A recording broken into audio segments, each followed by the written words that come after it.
오늘은 가인의 꿈 이루어지다 라고 하는 좀 도발적인 제목으로 같이 말씀을 나누고자 합니다. 가인의 꿈이 이루어졌어요. 본 말씀은 가인의 이야기 제 후편입니다. 가인이 아우 아벨을 죽였습니다.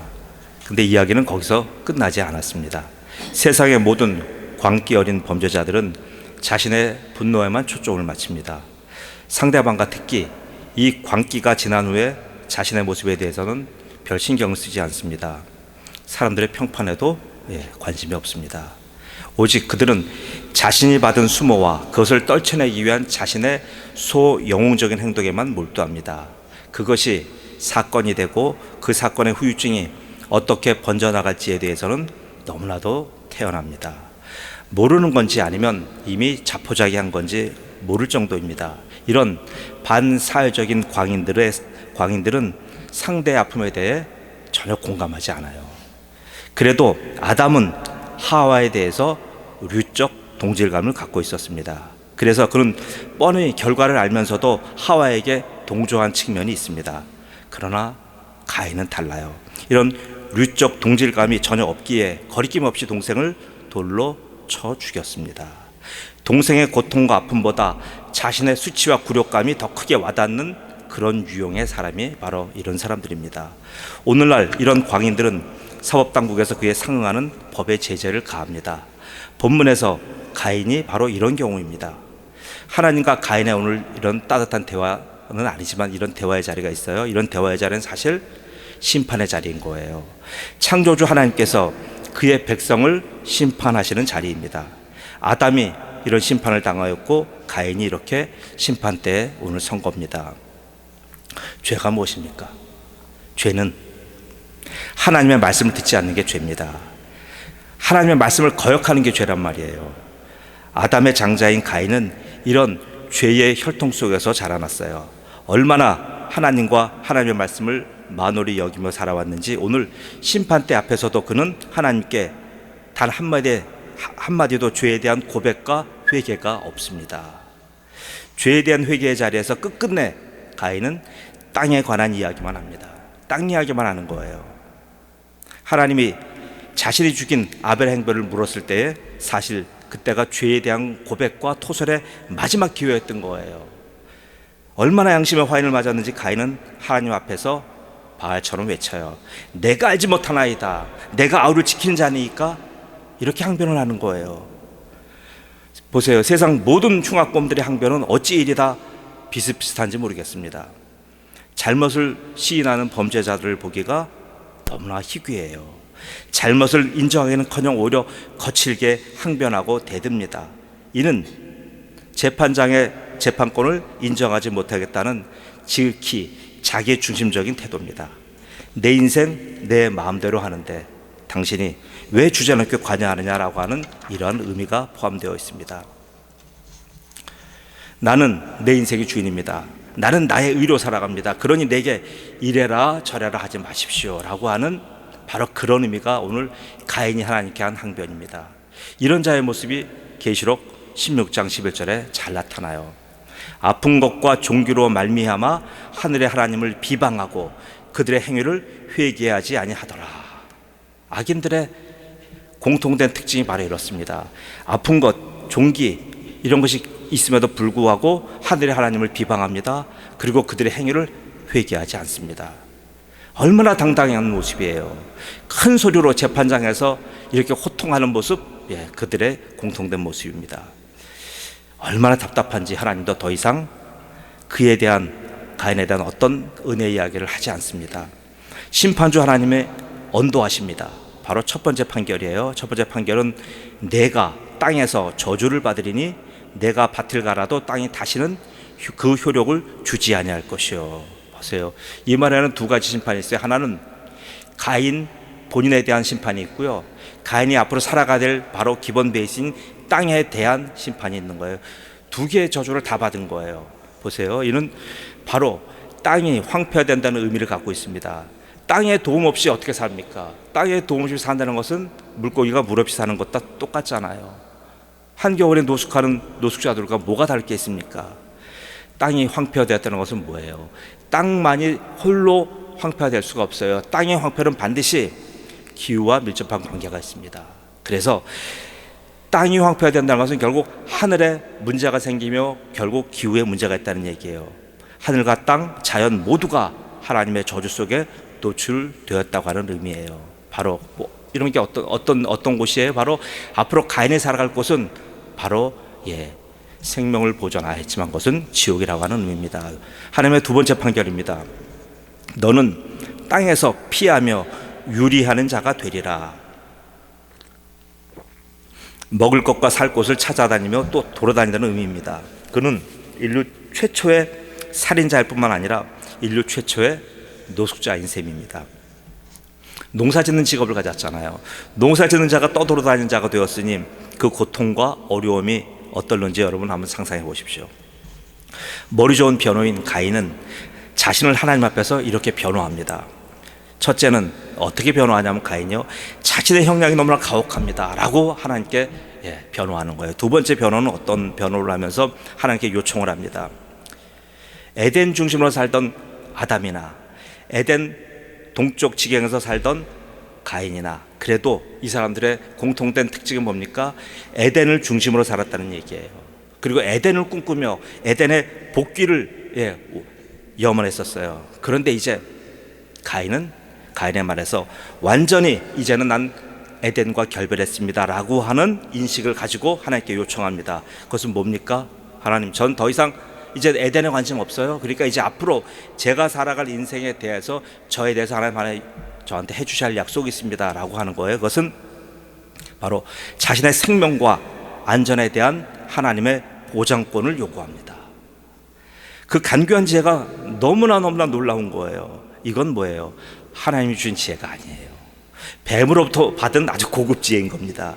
얼마나 자신의 부모처럼 뱀하고 친하게 지냈는지 이런 간교한 지혜가 그런 위급한 상황에서 아주 툭 하고 튀어나올 정도로 그가 뱀하고 긴밀히 연결되어 있는 겁니다. 이에 하나님은 죄인 가인에게 마지막 은혜를 베풀어 주십니다. 가인에게 생명의 보장의 외적 증거로 표를 해주셔요. 가인에게 그 표가 인자되어 있음을 모든 자들이 알도록 그렇게 해주신 거예요. 사람도 동물도 하나님의 벌을 받지 않기 위해서는 가인이 하나님의 표를 받은 것이 뚜렷이 식별돼야 됩니다. 사람에게 가장 눈에 잘 띄는 것이 바로 얼굴이잖아요. 계시록에는 두 가지의 인침 사건이 나옵니다. 하나는 사탄에 의한 인침 사건이고 또 하나는 하나님에 의한 인침 사건입니다. 하나님의 인침 사건은 계시록 14장 1절에 나오는데 제가 말씀 봉독할게요. 또 내가 보니 보라 어린 양이 시온산에 섰고 그와 함께 14만 4천이 서 있는데 그들의 이마에는 어린 양의 이름과 그 아버지의 이름을 쓴 것이 있더라. 가인의 얼굴을 모든 사람들이 식별해야 됩니다. 그래야 가인의 피를 흘린 대가인 7배의 벌을 면하게 돼요. 그래서 하나님은 가인에게 인을 치셨어요. 이 표로 인하여 가인은 어떻게 돼요? 생명권을 보장받은 겁니다. 가인은 얼마나 만족했는지 몰라요. 만나는 모든 사람에게서 목숨이 보장된 정말 희귀한 은혜를 받았습니다. 이 보장권을 믿고 가인은 노 땅으로 온 세상으로 자기 맘대로 돌아다닌 겁니다. 노 땅은 정처 없이 돌아다니는 가인 자신의 영적인 상태를 의미합니다. 놋은 바로 방랑하다, 떠돌다, 유리합니다. 이런 뜻입니다. 땅의 저주 때문에 자신의 주업인 농사를 지을 수 없는 자가 이제 된 거예요. 얼마나 그럼 식생활이 해결 안 되니까 힘듭니까? 생명권은 보장되었지만 그의 삶을 결국은 지옥 같은 삶의 연속이 되는 거예요. 문제는 가인의 이마에 하나님이 인자하신 표지입니다. 그 표지를 보고 사람들이 막 피해 다니는 거예요. 그러자 가인은 우쭐해져요. 이야, 이제 좀 마음이 놓입니다. 자신의 이마의 표지에 그 어떤 그런 것이 있는지 몰라도 사람들이 피하니까 어떻게 돼요? 자신의 힘으로 자신감 넘치는 인생을 살게 됩니다. 그리고 사람들의 것을 빼앗게 되고요, 남의 것을 포악하게 사취하는 그런 사람이 돼요. 그래도 사람들이 가인을 피해요. 그에게 머리 숙입니다. 또 어떤 사람들은 그의 수하로 들어옵니다. 사람들이 모여들어 가인을 막 떠받들어요. 그러니까 그는 우쭐에서 어떤 현상이 일어났습니까? 바로 17절에 보면 그는 성을 건축합니다. 오늘 17절에 보시면 아내와 동침함에 그가 임신하여 에녹을 낳은지라 가인이 성을 쌓고 그의 아들의 이름으로 성을 이름하여 에녹이라 하니라. 인류 최초의 도시예요. 온 세상을 떠돌던 그가 이제 지구 최대, 최고, 최신의 공법으로 도성을 건축하였습니다. 세상의 모든 지혜를 모아 성을 만드는 거예요. 성을 쌓았다는 것은 이제 이미 이제는 살만하다. 하지만 속뜻은 뭐예요? 속뜻은 하나님, 내가 이제 에덴과는 완전히 결별입니다라고 하는 결별 선언이에요. 그가 하나님을 예배하고 에덴을 기억하는 자였더라면 그 성의 이름을 바로 에덴이라고 이름하였을 거예요. 그런데 그는 이제 하나님에 대해서 관심 없어요. 에덴도 완전히 잊어버렸어요. 이제 그의 모든 관심은 자신의 저 위대한 걸작에 꽂혔습니다. 하나님이 에덴을 만드셨다고요? 나는 노 땅에서, 사람이 살 수 없는 그 거친 땅에서 나는 에녹성을 건설했습니다. 이렇게 당당하게 지금 외치는 거예요. 한창 이런데 고무된 가인은 그 도시의 이름을 자신의 아들 이름으로 명명합니다. 곧 에녹이라고. 아들 이름은 메녹인데 아들 이름을 따서 에녹성이라고 합니다. 에녹이라는 뜻은 바로 가인의 후계자라고 하는 뜻이에요. 여기 에녹 말고 또 다른 에녹이 나오지만 이제 그 에녹은 나중에 설명할게요. 에녹은 가인의 후계자라고 하는 뜻입니다. 가인의 모든 것을 오로지 그만이 전수받은 거예요.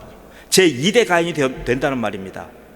가인의 흉포함, 가인의 불순종, 가인의 불신앙, 가인의 폭력성, 가인의 간교함을 모두 이어받은 자가 에녹이라고 하는 뜻입니다. 왕이 된 가인은 정말 행복했어요. 아벨을 죽였을 때 모든 것이 끝났다고 생각했는데 이처럼 성공하게 될 줄은 상상도 못했습니다. 아버지 아담의 바보 같은 삶과는 대조적으로 자신은 이 위대한 성취를 이뤄낸 거예요. 2대 가인 에녹, 3대 가인 이랏, 4대 가인 무후야엘, 5대 가인 무드사엘, 6대 가인 라멕까지 그의 왕조는 거침이 없었습니다. 그는 땅의 도성을 만들었습니다. 땅의 도성의 특징은 욕망과 탐욕, 분노와 야심, 물욕과 욕종이 들끓는 도시입니다. 이 성을 이름하여 어거스틴은 뭐라고 붙였습니까? 쿠피디타스라고 하는 걸 붙였어요. 쿠피디타스. 바로 쿠피디타스는 땅의 도성이라는 뜻입니다. 사람들이 거주하는 성, 바로 쿠피디타스, 바로 그것입니다. 이 성은 땅의 문화, 땅의 문명, 땅의 쾌락, 모든 게 다 들어있어요. 너무나 좋은 이 땅의 천국입니다. 세상 모든 사람들은 이 성에서 살아가기를 열망합니다. 그런데 그 성의 성주는 바로 가인입니다. 가인이 왕이에요. 대체 가인의 이마에 무엇이라고 하나님이 표를 하셨기에 세상의 모든 사람들이 그를 왕으로 모시고 숭배했는지 여러분 궁금하지 않으십니까? 10절 말씀에 해답이 있습니다. 이르시되 내가 무엇을 하였느냐, 내 아우의 핏소리가 땅에서부터 내게 호소하느니라. 이 말씀입니다. 그의 이마에 인자된 하나님의 표가 바로 이겁니다. 그 표는 바로 한마디로 죄인이라고 하는 의미예요. 죄인이라고 하는 의미가 그 이마에 써져 있어요. 곧 가인은 죄인이다라고 하는 표지입니다. 죄는 두 가지 기능이 있어요. 하나는 죄는 저주를 가져옵니다. 또 하나는 죄는 회개와 하나님께로 돌아오게 하는 이정표 역할을 감당해요. 로마서 5장 20절입니다. 율법이 들어온 것은 범죄를 더하게 하려 함이라. 그러나 죄가 더한 곳에 은혜가 더욱 넘쳤나니. 보세요. 첫째, 죄인의 표의 기능이에요. 이는 그의 아우를 돌로 쳐 죽인 자다. 그 아우는 아무런 죄도 없다. 그런데도 그가 죽였다. 그의 심기를 건드리면 이같이 다 죽는다. 그는 최초의 살인자다라고 하는 그런 의미를 가진 그 표지예요. 이런 표가 그의 이마에 인자된 거예요. 그뿐만이 아닙니다. 그에게 대항하거나 그를 해하는 자는 바로 7배의 보복을 받을 것이다 라고 하는 바로 하나님의 판결문이 그 얼굴 위에 써 있는 거예요. 7배의 보복은 도대체 뭡니까? 그에게 대항하는 자는 그 대항하는 자뿐만이 아니라 그와 관계된 모든 사람들을 전부 다 죽이겠다고 하는 대단한 복수심에 불타는 거예요. 이 내용이 어디예요? 가인의 얼굴에 인자되어 있는 거예요. 그의 우람한 등판과 그의 팔뚝에 문신처럼 박혀 있는 거예요. 그는 죄인 중에 죄인, 바로 네피림의 원조입니다. 하나님을 대적한 용사 네피림이 바로 가인에게서 비롯되었어요. 창세기 6장 4절 말씀입니다. 당시의 땅에는 네피림이 있었고 그 후에도 하나님의 아들들이 사람의 딸들에게로 들어와 자식을 낳았으니 그들은 용사라, 고대에 명성이 있는 사람들이었더라. 바로 이들, 하나님을 대적한 무리 네피림의 뿌리가 누구라고요? 가인이에요. 상대의 피의 대가를 먹고 사는 나라가 전부 다 가인이며 네피림이에요. 약육강식, 만인에 대한 싸움이 바로 이들 나라의 특징입니다. 둘째, 죄인의 표의 기능입니다. 아벨이 피로 그은 생명나무, 아벨의 피로 얼굴에 하나님 그리셨어요. 아벨의 피를 가지고 가인에게 그려놓은 거예요. 그 표의 두 번째 기능이에요. 두 번째 기능은 바로 생명나무 피를 거기다 그려놓으신 거예요. 자, 여러분, 자, 이해하시면 따라오시 바랍니다. 아벨의 피로 가인의 얼굴 위에, 가인의 온몸 위에 두 나무를 그려 넣었어요. 하나님께서요. 바로 하나님의 기호학이에요. 자, 기호학이에요. 한 나무는 죽었기에 눕혀서 그렸고 한 나무는 살아있게 세워서 그렸습니다. 선악을 알게 하는 나무는 죽었기에 눕혀서 그렸고 생명나무는 살아있게 세워서 그렸습니다. 그 모습이 무엇이라고요? 십자가입니다. 가인 위에 피의 십자가가 선명한 거예요. 이렇게 가인은 중의적인 의미로 쓰임받았습니다. 저렇게 살면 가인처럼 땅의 사람으로 끝난다는 것 하나와, 또 저렇게 되지 않으려면 아벨의 십자가, 아벨의 핏소리에 귀를 기울였다 하는 것이 바로 그에게 보여지는 거예요. 아벨의 핏소리는 바로 그리스도의 십자가입니다. 그리스도는 십자가 위에서 6시간 동안 피를 쏟으시면서 외치셨어요. 요한복음 19장 30절입니다. 예수께서 신 포도주를 받으신 후에 다 이루었다 하시고 머리를 숙이니 영혼이 떠나가시니라. 네, 아벨의 핏소리를 외치신 거예요. 아벨은 예수 그리스도의 예표입니다. 아벨은 가인에 의해 죽음을 당한 거예요. 지금도 땅의 도성은 하늘의 도성을 계속 침공하는 거예요. 아까 땅의 도성은 쿠피디타스라고 하는 바로 어거스틴의 말을 인용했습니다. 바로 하늘의 도성은 카리타스, 여러분이 많이 들어봤을 거예요. 뭐 시계 이름도 있고요. 하늘의 도성 카리타스를 침공하는 거예요. 지금도 땅의 사람들은 하늘의 사람들을 계속 해쳐요. 지금도 세상 사람들은 아벨을 죽이려고 혈안이 되어 있습니다. 세상 문화는 가인의 땅의 제국이기에 지금도 그렇게 하늘의 도성을 핍박하는 거예요. 그들은 아벨을 죽일 때 끝나지 않아요. 그들이 끝끝내 죽인 예수로 인해 자신들의 왕국이 영원히 번성할 줄로 그렇게 믿었습니다. 그러나 그렇게 예수를 죽인 대가로 승승장구했던 이 땅의 역사를 한번 보세요. 이 땅의 형편을 한번 우리 보자고요. 요즘은 땅의 제국이 마치 끝까지 왔다 가는 생각이 들 정도로 이 땅이 극악합니다. 사람들은 정말 점점 더 사악해져 갑니다. 개인들은 미쳐서 돌아갑니다. 마치 바람 빠지는 풍선처럼 어디로 어떻게 튈지 사람들을 종잡을 수가 없어요. 마치 좀비들이 설치는 땅 같아요. 단체와 나라도 이루 말할 수 없을 정도로 제멋대로입니다. 바로 이 모습은 가인의 나라예요. 땅의 제국의 모습이에요. 가인의 멸망을 보시면서 가인 위에 그려놓으신 바로 십자가를 봐야 됩니다. 그들 위에 누구나 알아볼 수 있도록 그려놓으신 그리스도의 십자가가 있어요. 그러나 사람들은 그 십자가를 보지 않습니다. 하나님은 사람을 존귀하게 만드셨어요. 그런데도 사람들은 스스로를 어떻게 해요? 멸망의 자식처럼 자신을 홀대해요. 가인을 보고, 가인 제국을 보고 깨닫지 못하는 자를 시편 49장 20절은 다음과 같이 말씀합니다. 존귀하나 깨닫지 못하는 사람은 멸망하는 짐승과 같도다. 가인에게 항상 따라다니는 표가 바로 아벨의 핏소리예요. 바로 그리스도의 십자가가 그를 쫓아다니는 거예요. 가인은 자신의 꿈대로 성공했어요. 왕이에요. 모든 것을 호령하는 자가 되었습니다. 그러나 그는 그렇게 잠깐 살다가 영원한 지옥으로 입성하였습니다. 그렇기에 아벨처럼 무능하게 살아 존재감 없는 인생들인 하나님의 백성들은 오히려 그 성공한 가인을 우리는 비웃습니다. 그들의 꿈, 그들의 성공, 우리는 오히려 그들의 죄악을 아파서 우리는 외쳐요. 다르잖아요. 우리는 악인들의 형통함을 부러워하지 않습니다. 그들이 사는 성을 우리는 뭐라고 얘기합니까? 존 버년이 얘기했어요. 장망성입니다. 장차 망할 성입니다. 그래서 그 성에서 빨리 나오라고는 외치는 거예요. 그들이 볼 때는 우리가 세상에서 힘이 없고 나약하고 아벨처럼 우리가 계속 허무한 사람들 중 안개처럼 사라지는 사람처럼 보일지 몰라요. 그러나 우리는 그들에게 당당하게 외치는 거예요. 너희들이 있는 도성은 바로 장망성이다. 장망성은 성도 망하고 그 안에 사람들도 다 망합니다. 그러니까 어서 나오십시오라고 우리는 외치는 거예요. 장망성의 특징, 빌립보서 3장 18절 19절에 아주 잘 나와 있어요. 내가 여러 번 너희에게 말하였거니와 이제도 눈물을 흘리며 말하노니 여러 사람들이 그리스도의 십자가의 원수로 행하느니라. 그들의 마침은 멸망이요 그들의 신은 배요 그 영광은 그들의 부끄러움에 있고 땅의 일을 생각하는 자라. 이게 바로 땅의 나라 쿠비디타스의 종말이에요. 가인의 표는 바로 이 나라의 인식표며 가인의 후에 에녹성의 사람들은 바로 그 나라의 원주민들인 거예요. 반면에 여러분과 저는 어떻습니까? 우리는 저들이 볼 때 아벨과 같아요.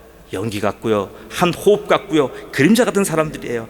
그러나 우리는 하나님의 나라 카리타스에서 가장 비싼 값으로 인정받고 고귀하고 존귀한 존재들이에요. 믿으십니까? 네. 빌립보서 3장 20절 21절 말씀으로 오늘 말씀을 마칩니다. 그러나 우리의 시민권은 하늘에 있는지라 거기서부터 구원하는 자 곧 예수 그리스도를 기다리노니 그는 만물을 자기에게 복종하게 하실 수 있는 자의 역사로 우리의 낮은 몸을 자기 영광의 몸의 형체와 같이 변하게 하시리라. 아멘. 기도합니다. 살아계신 아버지 하나님 은혜 감사합니다. 아버지 하나님, 세상 사람들은 가인의 땅에 사는 것을 무한한 영광으로 생각합니다. 가인의 땅에서 가인처럼 성을 짓기를 원하며 그 성을 견고하게 하기를 원하며 그 성을 자신의 아들과 손자에게 물려주기를 원합니다. 그러나 그 악의 제국은 2대 가인, 3대 가인, 4대 가인으로 계속 연결됩니다. 그 땅은 장차 망할 성이며 그 땅은 바로 이 땅의 제국으로 영원히 망할 성인 것을 오늘 말씀을 통해서 들려주셨습니다. 아버지 하나님, 그러나 우리에게 주신 바로 위대하신 하나님의 약속은 영원한 나라, 바로 하늘나라, 그 나라를 우리에게 약속하여 주시며 바로 그 나라의 백성인 것을 우리가 아버지 하나님 이 시간도 고백해 하신 하나님을 찬양합니다. 그러므로 전능하신 아버지 하나님, 우리가 이 땅에 살아가면서 세상 나라의 영광을 바라보며 침 흘리지 않게 도와주시며 영원한 도성을 바라보며 늘 예수 그리스도의 십자가에 붙들린 자로서 하나님 당당하게 예수 생명으로 살아가는 백성으로 축복하여 주옵소서. 감사하며 예수님의 이름으로 기도드리옵나이다. 아멘.